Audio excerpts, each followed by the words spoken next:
الله الرحمن الرحيم الحمد لله رب العالمين الحمد لله الذي هدانا للدين الذي ارتضى والسبيل الذي اصطفى ونصرنا لما يوجب الزلفة لديه والوصول إليه فأمرنا لأداء فرض الجمعات وما وجب فيها من الطاعات وقسم لأهلها من العطاء في يوم الجزاء إنه هو العزيز الحكيم ثم الصلاة والسلام على أشرف الأنبياء والمرسلين الذي سمي في السماء بأحمد وفي الأرض بأبي القاسم محمد اللهم صل على محمد وآل محمد وعلى آل بيته الطيبين الطاهرين المعصومين الذين أذهب الله عنهم الرجس وطهرهم تطهيرا اللهم صل على محمد وآل دائما محمد على أعداء الله أجمعين من الآن إلى قيام يوم الدين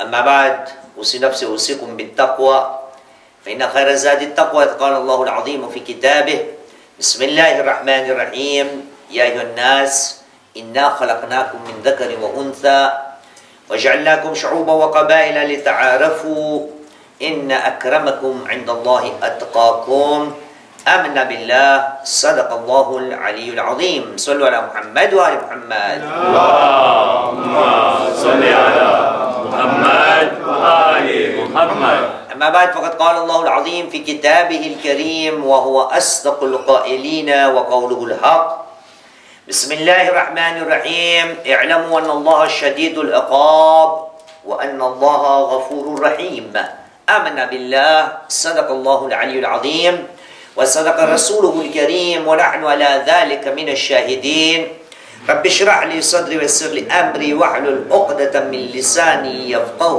قولي صلوا على محمد وآل محمد اللهم صل على محمد وآل نور محمد وجوهكم بالصلاة على محمد وآل محمد اللهم صل على محمد وآل أكبر وفاقكم محمد بالصلاة على محمد وآل محمد اللهم صل على محمد وآل محمد طيب وانفاسكم بأعلى أصواتكم بالصلاة على محمد وآل محمد اللهم صل على محمد وآل محمد وعجل فرجهم Chers frères, aujourd'hui, Inch'Allah Ta'ala, nous allons discuter ensemble de quelque chose que nous devons sans cesse se remémorer ensemble. Mais le grand problème, le sujet d'aujourd'hui, nous avons toujours l'habitude de prendre ce même sujet à moitié.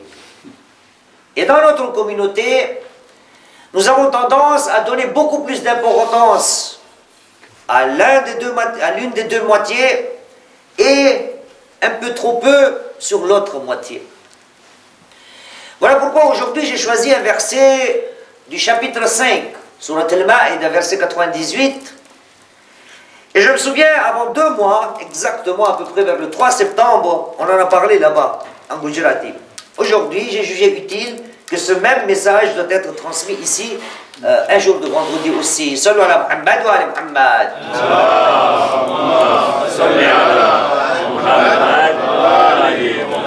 Allah subhanahu wa ta'ala dans le Saint-Coran, chapitre 5, verset 98, nous dit Bismillah ar-Rahman ar-Rahim I'lamu anna Allah shadidul iqab. Sachez qu'Allah subhanahu wa ta'ala est très sévère en punition. Sachez qu'Allah subhanahu wa ta'ala est sévère en punition. Wa anna Allah ghafurur rahim.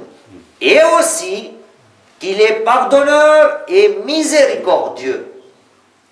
Voyez-vous, Allah subhanahu wa ta'ala dans ces 2 versets utilise le mot sachez, i'lamu.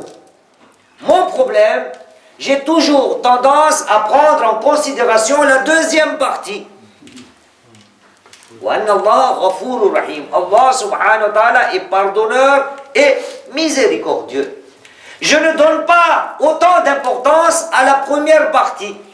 Là où Allah subhanahu wa ta'ala dit A'lamu anna Allah shadidul iqab. Sachez qu'Allah subhanahu wa ta'ala est sévère en punition. Pourquoi? Eh bien tout simplement parce qu'il est adil, il est juste. Il ne peut pas seulement utiliser sa miséricorde et laisser de côté, quoi? Sa justice. Et surtout, c'est une justice qui est divine. Voilà pourquoi chez nous, dans Usul al-Din, al-Adl ou al-Adala fait partie des bases principales de l'islam. La première chose, Tawhid, et deuxième chose, al-Adl ou al-Adala. Et donc, chers frères, aujourd'hui, ensemble, nous allons discuter de cela. Pourquoi nous avons seulement tendance à seulement prendre en considération Inna Allah ghafurur rahim. Dieu certes est pardonneur et miséricordieux. Parce que cela nous arrange. Cela nous arrange car nous commettions des fautes, des péchés, des désobéissances. Et donc, nous avons une facilité à accepter cela. Et ça devient un obstacle ou une excuse pour méfaits. Mais de l'autre côté, Allah subhanahu wa ta'ala nous dit il est sévère en punition. Ça, c'est une partie qui est prise à la légère. Et donc, voilà pourquoi, aujourd'hui, nous allons énumérer ensemble. Allah subhanahu wa ta'ala dit i'lamu anna Allah shadidul iqab. Il est sévère en punition. Et donc, nous avons utilisé l'autre fois une narration de notre premier imam, l'imam Ali ibn Abi Talib alayhi salam.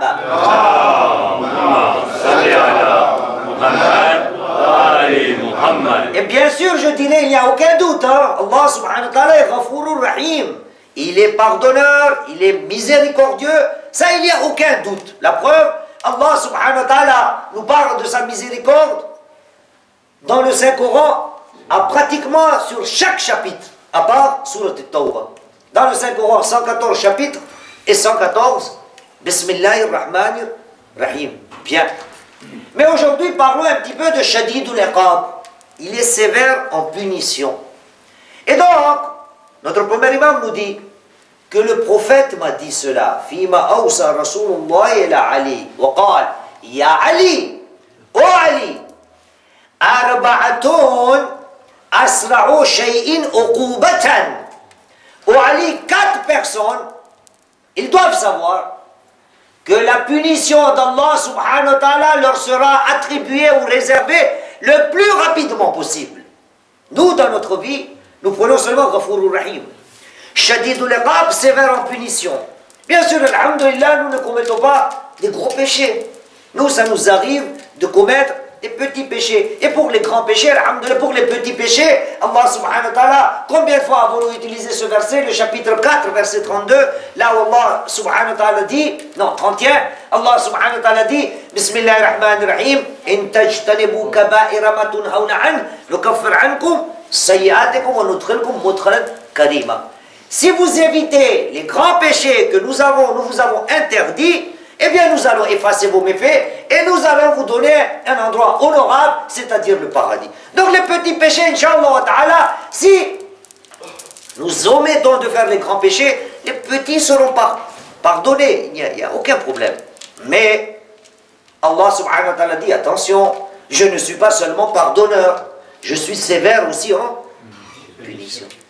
Et donc, Inch'Allah ta'ala, durant notre vie, nous ne nous rendons pas compte combien de fois de la part d'Allah subhanahu wa ta'ala nous recevons des châtiments, des punitions, et parfois on se pose la question, mais pourquoi cela arrive-t-il? Nous ne trouvons pas de réponse à nos questions. Toujours des problèmes, maladies, dans le ménage, dans le foyer, divorce, au niveau du salaire, au niveau des revenus, au niveau de la santé, et ainsi de suite, dans le cercle familial. Partout là on voit, on se dit, tiens, pourquoi tous ces problèmes m'arrivent souvent? Eh bien parce que ce sont les lois d'Allah subhanahu wa ta'ala.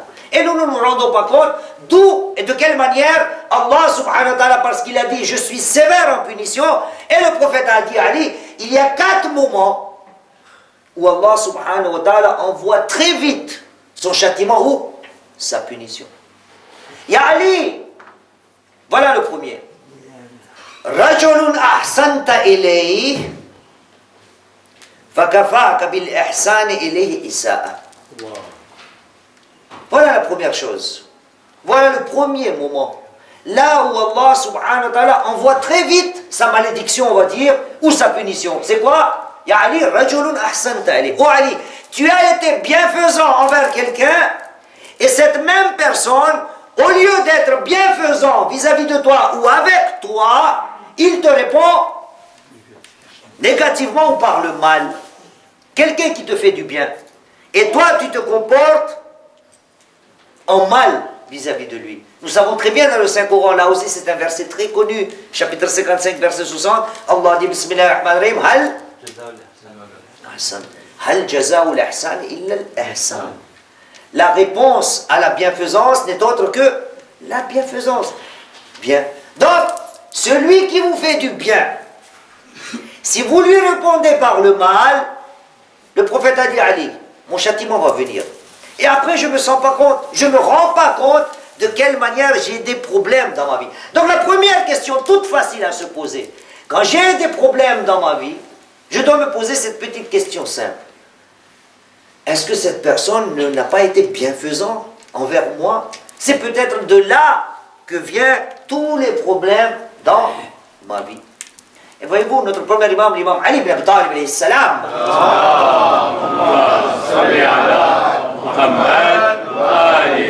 là aussi c'est une narration que je parlais à maintes reprises à propos du ihsan, à combien de fois à divers moments. Mais c'est toujours le moment de se rappeler les choses. Notre premier imam dit Ma ahsana ilayya ahadun qat wa ma asaa ilayya ahadun qat. L'imam alayhi salam nous dit je n'ai jamais été bienfaisant vis-à-vis de qui que ce soit. Wa ma asaa ilayya ahadun qat. Et personne ne m'a fait du mal. Est-ce que cela est plausible pour nous? Que l'imam Ali alayhi salam dise moi je n'ai jamais été bienfaisant vis-à-vis de quelqu'un, je n'ai jamais fait du bien à quelqu'un. L'imam Ali n'a jamais fait du bien à quelqu'un. Ils sont où? Les veuves, les veufs, les orphelins, tous les gens que l'imam Ali alayhi salam a aidés durant toute sa vie. Mais l'imam Ali dit je n'ai jamais été bienfaisant vis-à-vis de quelqu'un. Et personne ne m'a fait du mal. Ça aussi il le dit. Et donc quand l'imam Ali prononce ces paroles, les gens se demandent, Ya Ali, mais qu'est-ce que vous dites? Expliquez-nous. Et donc l'imam Ali répond tout simplement par le Saint-Coran. Il dit, n'avez-vous pas vu un verset dans le Saint-Coran du chapitre 17, verset 7, Surat Bani Israël, verset 7, là Allah subhanahu wa ta'ala dit, Bismillahirrahmanirrahim, In ahsantum ahsantum li anfusikum, wa in asatum falaha. Quand vous faites du bien, dites-vous bien que vous n'êtes pas en train de faire du bien à une personne. Au fait, en réalité, le bien que vous êtes en train de faire est pour vous-même. Donc l'imam alayhi salam dit, quand moi je fais du bien, au fait, c'est moi qui en profite. D'accord? Et personne ne m'a fait du mal. L'imam alayhi salam a été tellement maltraité que durant la prière, on lui a frappé l'épée. Ibn Muljim. Et pourtant il dit, personne ne m'a fait du mal. Pourquoi? Parce que celui qui fait du mal à quelqu'un, l'imam alayhi salam nous dit, Allah subhanahu wa ta'ala nous dit, en réalité, il se fait mal lui-même. Donc, chers frères, Allah subhanahu wa ta'ala nous dit, sachez qu'il est sévère en punition. Ne prenez pas seulement la partie de qu'il est Ghafourur Rahim. Il est aussi sévère en punition. Et surtout, sa punition arrive le plus rapidement possible à cette première personne. Yani, rajulun ahsanta ilayhi, fakafaka bil ihsani ilayhi isa'a. Celui envers lequel, Ya Ali, tu as été bienfaisant, mais cette personne te répond par le négatif. Voyez-vous, là aussi, c'est des versets. Sallu ala Muhammad wa ala Muhammad. Salli ala Muhammad wa ali Muhammad. Regarde, en guise de rappel. Surah Fussilat, chapitre 41, verset 34. Allah subhanahu wa ta'ala dit à son prophète, Bismillahirrahmanirrahim, wa la tastawi al-hasanatu wa la as-sayyi'a. Oh mon prophète, sache que l'acte de bonté et la mauvaise action ne sont pas pareils, ne sont pas identiques. Wa la tastawi al-hasana wa la as-sayyi'a. Idfa' billati hiya ahsan. Oh mon prophète, repousse quoi? Repousse le mal par le bien. Repousse le mal par le bien. Voilà ce que dit Allah subhanahu wa ta'ala. Donc dans ma vie, si j'ai des problèmes, il est fort possible qu'il y a des gens qui m'ont fait du bien et que moi, En réponse, je n'ai pas été bien avec eux. Ça, c'est la première personne. La deuxième, Ya Ali,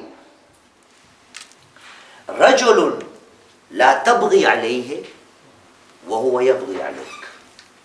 Voilà la deuxième personne qui va très sûrement voir la malédiction ou la punition d'Allah subhanahu wa ta'ala très rapidement. Rajulun la tabri alayhi. Une personne vis-à-vis de laquelle tu ne t'es pas comporté injustement. Tu n'as pas été oppresseur. Tu n'as pas été injuste vis-à-vis de quelqu'un. Et pourtant, cette personne, elle se comporte injustement vis-à-vis de toi.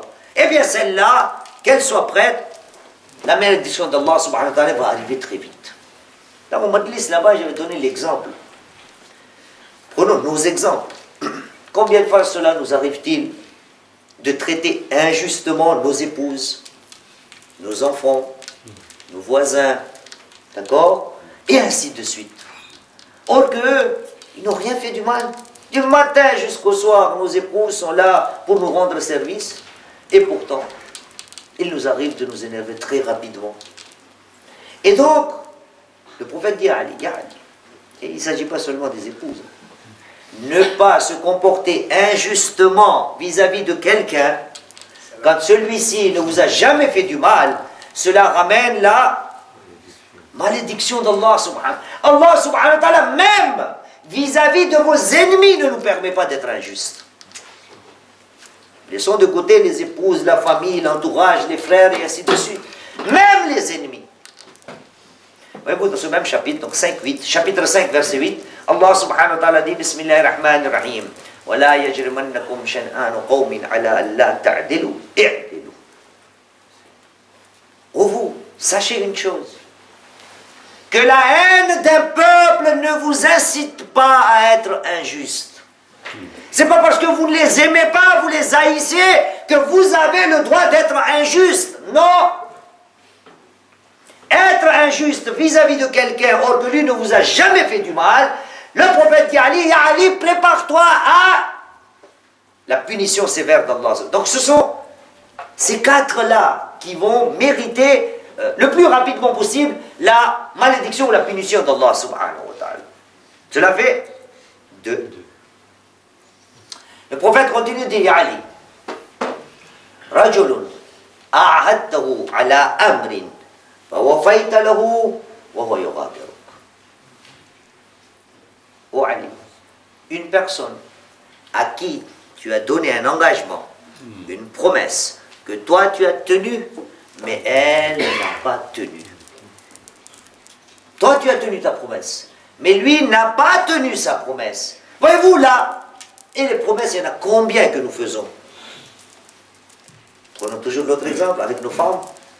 Je vais t'acheter un frigidaire, je vais t'acheter une télé, je vais t'acheter cela, je vais t'acheter cela, cela. Combien de promesses nous faisons dans notre vie? D'accord? Et là, le prophète dit à Ali, si quelqu'un te fait une promesse et que lui tient sa promesse et que toi tu ne tiens pas cette promesse, eh bien prépare-toi à ce que le châtiment d'Allah subhanahu wa ta'ala arrive le plus rapidement. Et quand nous parlons de châtiment, j'ai dit l'autre fois aussi, châtiment ça veut dire quoi? Le ciel va s'ouvrir comme surat Fil, Araïta Bismillahirrahmanirrahim, Tayrin, Ababil, Tarmin, min Hijarat, min Sijil. Est-ce que Allah subhanahu wa ta'ala va envoyer des oiseaux dans leur bec, des petits cailloux qui vont nous... Non. Iqab d'Allah subhanahu wa ta'ala n'est pas seulement ça. Les petits problèmes dans notre vie, ceux-là font partie de iqab, de la punition d'Allah subhanahu wa ta'ala. Et tenir sa promesse, combien de fois j'en parle? Tellement important que celui dont Allah subhanahu wa ta'ala fait l'éloge à lui aussi, qu'est-ce qu'il y avait comme défaut dans notre prophète? Notre prophète, Muhammad sallallahu alayhi wa sallam.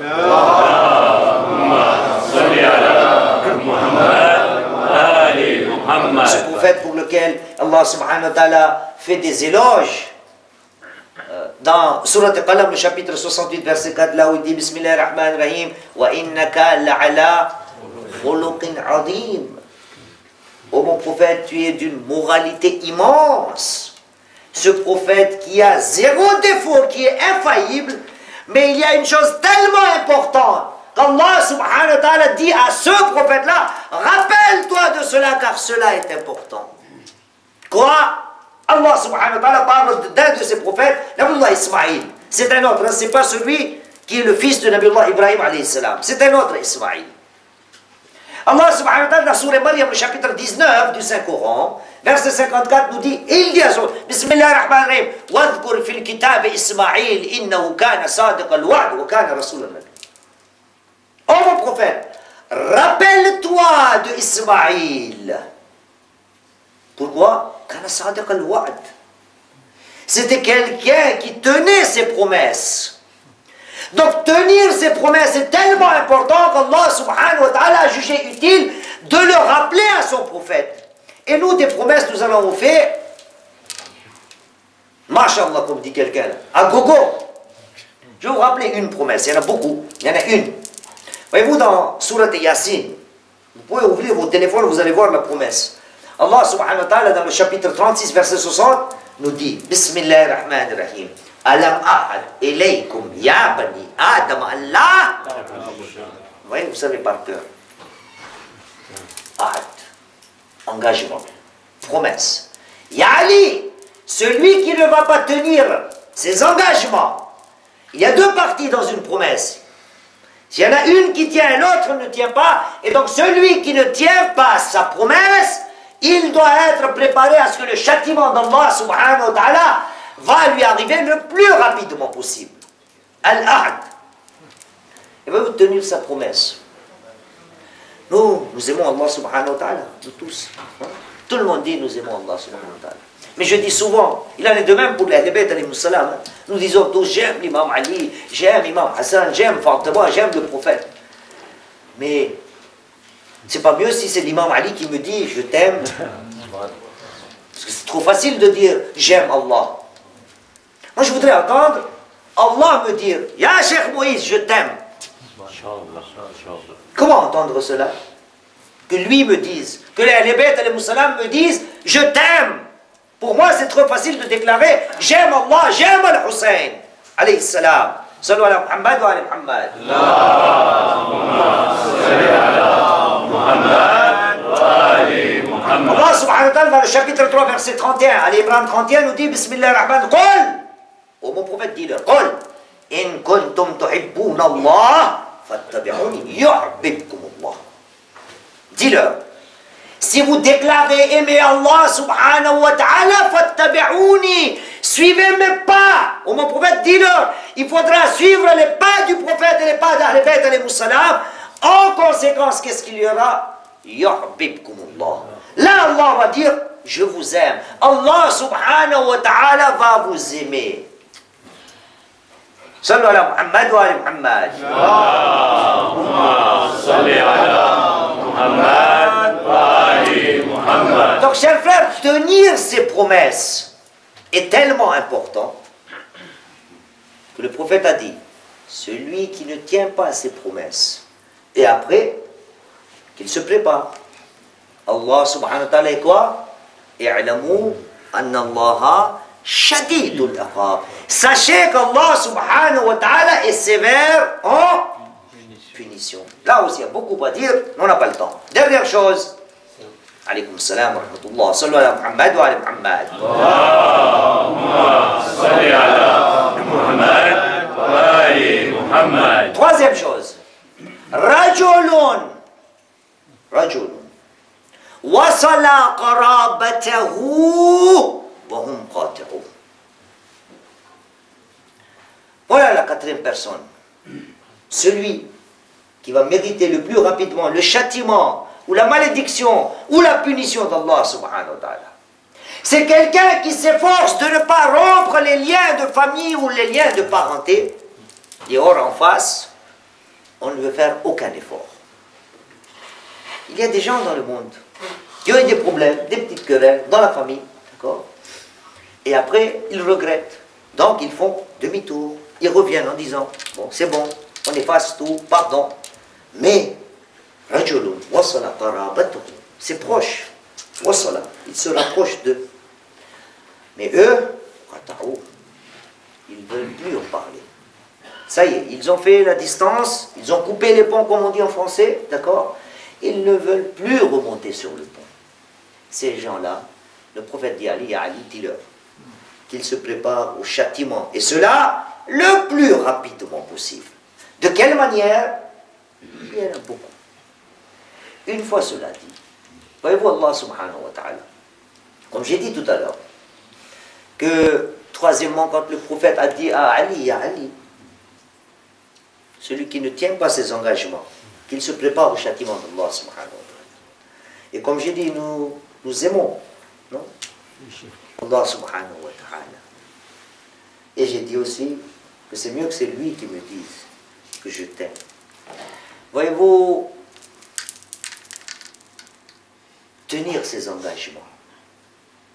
Quand Allah subhanahu wa ta'ala dit à son prophète que rappelle-toi de Ismaïl, il a été sincère et juste, sadiq al-wa'd, qui tenait ses promesses.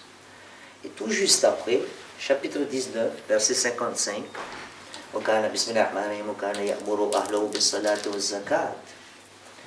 il disait à sa famille de ne pas laisser de côté la prière et la zakat. Et il était aimé d'Allah subhanahu wa ta'ala. Tenir ses promesses, c'est être aimé d'Allah subhanahu wa ta'ala. Et donc, revenons à nos moutons, en quatrième partie, celui qui coupe les liens. Être aimé d'Allah subhanahu wa ta'ala. Donc être proche d'Allah subhanahu wa ta'ala. Voyez-vous de quelle manière Allah subhanahu wa ta'ala a utilisé des termes, dirons-nous, très sévères à propos du fait de couper les liens de parenté, les liens familiaux. Allah, c'est le premier verset de Sourate An-Nisa, chapitre 4, verset 1. Allah subhanahu wa ta'ala dit Bismillahir Rahmanir Rahim Wattaqullaha alladhi tasa'aluna bihi wal arham wa kana Allahu alaykum raqiba. Craignez Allah subhanahu wa ta'ala au nom duquel vous vous connaissez et craignez Allah subhanahu wa ta'ala pour le fait que vous coupiez, vous rompiez les liens de parenté et cela n'est pas facile. Pour cette chose-là, Allah subhanahu wa ta'ala dit wa kana Allahu alaykum raqiba. Allah subhanahu wa ta'ala regarde très sévèrement sur vous. Il n'est pas prêt à accepter que vous rompiez les liens de parenté. Et c'est tout simple à expliquer. 27 minutes, je finis. 30 on va faire. Hein? Sallu ala Muhammad wa ala Muhammad. Allahumma salli ala Muhammad wa ala Muhammad. Tout simplement parce que je vais expliquer. Allah subhanahu wa ta'ala n'accepte pas qu'on rompt les liens de parenté et familiaux. Pourquoi? C'est quelque part quand je n'accepte pas ces liens-là, je suis en train d'accuser Allah subhanahu wa ta'ala par ou pour sa non-sagesse. J'ai eu un oncle avec qui je ne suis pas en bon terme. Et donc je dis à Allah subhanahu wa ta'ala, la faute c'est pas moi. C'est toi qui m'as donné un oncle pareil. Lui il ne se voit pas. Un oncle pareil, je ne t'ai jamais demandé. Alors là, ça c'est des oncles et des tantes. N'en parlons même pas des parents. Les enfants qui sont en mauvais termes ou qui ne sont pas en bon terme avec leurs parents, ce sont des enfants qui sont en train de dire indirectement à Allah subhanahu wa ta'ala, Ya Allah, c'est pas moi qui t'ai demandé d'avoir des parents aussi. C'est leur faute, c'est pas ma faute, c'est ta faute. Voilà pourquoi Allah subhanahu wa ta'ala dit wa kana Allahu alaykum raqiba. Raqib, beaucoup de choses. Hein? Le mot raqib a été utilisé maintes fois dans le Saint-Coran. Voyez-vous, même pour les paroles, il a utilisé ces mêmes mots-là. Allah subhanahu wa ta'ala, par exemple, dans Sourate Qaf, verset 18, chapitre 50, verset 18, il utilise le même mot. Bismillahirrahmanirrahim, wa ma yalfadhu min qawlin illa ladayhi raqibun atid. Raqib, c'est celui qui regarde, qui supervisionne, qui ne lâche rien, c'est des caméras de surveillance. Caméra cachée, c'est pour les blagues. Ici, c'est pas de la blague. Ici, c'est des caméras de surveillance. Raqib, Allah subhanahu wa ta'ala n'est pas prêt à accepter que je romps mes liens de parenté avec ma famille. Et tout de suite après, le sujet n'est pas fini, hein? On peut encore parler 30 minutes, mais je finis. Pour ces 4 personnes-là, celui qui t'a fait du bien et que lui te répond par du mal, celui sur lequel, ou avec laquelle, ou avec celui-là, tu n'as jamais traité par de l'injustice, or que lui, il est injuste envers toi. Celui avec qui tu as fait un engagement, une promesse, lui tient ses promesses, mais l'autre ne tient pas. Celui qui rompt ses liens de parenté, or que la personne en face est en train de les... Yallah, le mot, aidez-moi. De les ressouder, dirons-nous. Qu'est-ce qui leur arrive, ces personnes, ces quatre-là, qu'est-ce qui leur arrive? Le prophète continue de dire, Ya Ali, man istawla alayhi ad-dajar, rahat anhu raha. Ô Ali, celui qui est rentré dans la morosité, qui est tombé dans la morosité, eh bien qu'il se prépare à quoi? Rahat anhu raha. La tranquillité de sa vie va partir. Qu'est-ce que la morosité? On ne va pas faire un cours de français. Urdu, Gujarati, mais usko kehte sang dili. Celui dont les cœurs sont morts. Celui-là qui se prépare. Et si nous disons il n'y a pas de châtiment, la petite punition d'Allah subhanahu wa ta'ala, elle est là, mentionnée par le prophète. Rahat anhu raha. Qu'il se prépare à n'avoir jamais la tranquillité dans sa vie. Raha, le repos, fini, ça va partir. Parce que c'est quelqu'un dont le cœur est mort. Quelqu'un te fait du bien, tu réponds par du mal. Quelqu'un qui t'a jamais fait du mal, qui n'a jamais été oppresseur vis-à-vis de toi, et toi tu réponds par ad-dhulm. Quelqu'un qui a tenu ses promesses et toi tu ne les tiens pas. Quelqu'un qui se rapproche de toi et toi tu t'éloignes de lui. Voilà, c'est un cœur qui est mort. Et la moindre des châtiments, dirons-nous, n'est autre que la non-tranquillité. هذا والحمد لله رب العالمين. ربنا تقبل منا إنك أنت السميع العليم. بسم الله الرحمن الرحيم. والعصر إن الإنسان لفي خسر إلا الذين آمنوا وعملوا الصالحات وتواصوا بالحق وتواصوا بالصبر.